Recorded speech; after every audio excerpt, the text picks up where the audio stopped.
భగవద్బంధువులందరికీ నమస్కారం. హిందూ ప్యాడ్ ఛానల్కి స్వాగతం. శ్రావణమాస మహాత్మ్యము 10వ అధ్యాయము. పరమేశ్వరుడు సనత్కుమారునికి ఇలా వివరించుచున్నాడు.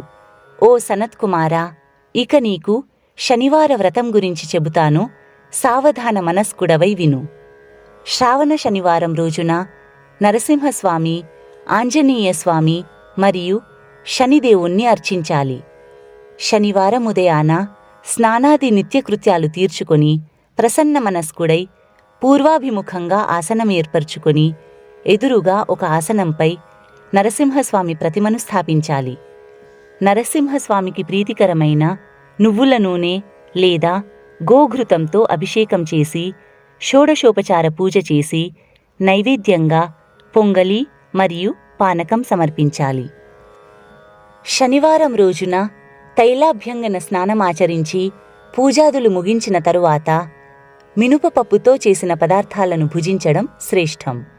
శ్రావణమాసంలోని ప్రతి శనివారం ఈ వ్రతాన్ని ఆచరించాలి. ఈ వ్రతం చేసిన వారి పట్ల నరసింహస్వామి ప్రసన్నుడై సకల సౌభాగ్యాలు ప్రసాదిస్తాడు. ఓ సనత్కుమారా, సువ్రత, శ్రావణ శనివారం రోజున శనిదేవుని ప్రీత్యర్థం శని ఆరాధన చెయ్యాలి. శ్రావణ శనివారం రోజున ఒక కుంటి బ్రాహ్మణుడికి లేదా ఎవరైనా బ్రాహ్మణుడికి నువ్వుల నూనెతో వేడి నీటితో తైలాభ్యంగన స్నానం చేయించి మినుపపప్పుతో వండిన పదార్థాలను భోజనంగా సమర్పించాలి. శనిదేవుణ్ణి పూజించుటకు ఇనుప విగ్రహం ఉత్తమం. శ్యామవర్ణుడైన మందగతి కలిగిన శనీశ్వరుడు కశ్యపగోత్రుడు, సూర్యనారాయణుని పుత్రుడు. సౌరాష్ట్ర దేశంలో జన్మించాడు. మండలంలో దండాకార స్థితిలో ఉంటాడు. ఇంద్రనీలమణి తుల్య కాంతివంతుడు. ధనుస్సు మరియు త్రిశూలధారి. గార్ధబము వాహనముగా గల శనిదేవునికి యముడు అధిదేవత మరియు బ్రహ్మ ప్రత్యధిదేవత. కస్తూరి, చందనము, ధూపదీపాలతో పూజించి మినుపపప్పుతో చేసిన పొంగలిని నైవేద్యంగా సమర్పించాలి. నలుపు రంగు వస్త్రాలను మరియు దూడతో సహా నలుపు రంగు ఆవును కృష్ణ బ్రాహ్మణునకు దానమివ్వాలి. ఈ విధంగా శ్రావణ శనివారం రోజున శనిదేవుణ్ణి పూజించాలి. నలచక్రవర్తి తన రాజ్యాన్ని కోల్పోయి కష్టాల్లో ఉన్నప్పుడు శనిదేవుణ్ణి ఆరాధించాడు. అందులకు శనీశ్వరుడు ప్రసన్నుడై నలచక్రవర్తికి అతని రాజ్యాన్ని, సమస్త భోగభాగ్యాలను తిరిగి ప్రసాదించాడు. శనివారం రోజున శనీశ్వరుణ్ణి నీలాంజన సమాభాసం రవిపుత్రం యమగ్రజం ఛాయామార్తండ సంభూతం తం నమామి శనైశ్చరం అని ప్రార్థించాలి. ఈ విధంగా ఈ శ్లోకాన్ని పఠిస్తూ శనిదేవుణ్ణి అర్చించాలి. ఓం శనిదేవాయ నమః అనే మంత్రాన్ని పఠించాలి. ఇలా విధిపూర్వకంగా శనిదేవుణ్ణి అర్చించిన వారికి నిద్రలో కూడా శని భయం అనేది ఉండదు.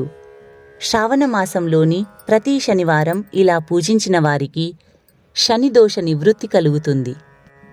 ఓ ద్విజోత్తమా, ఇక నీకు హనుమంతుని పూజా విధానం గురించి చెబుతున్నాను, సావధాన మనస్కుడవై విను.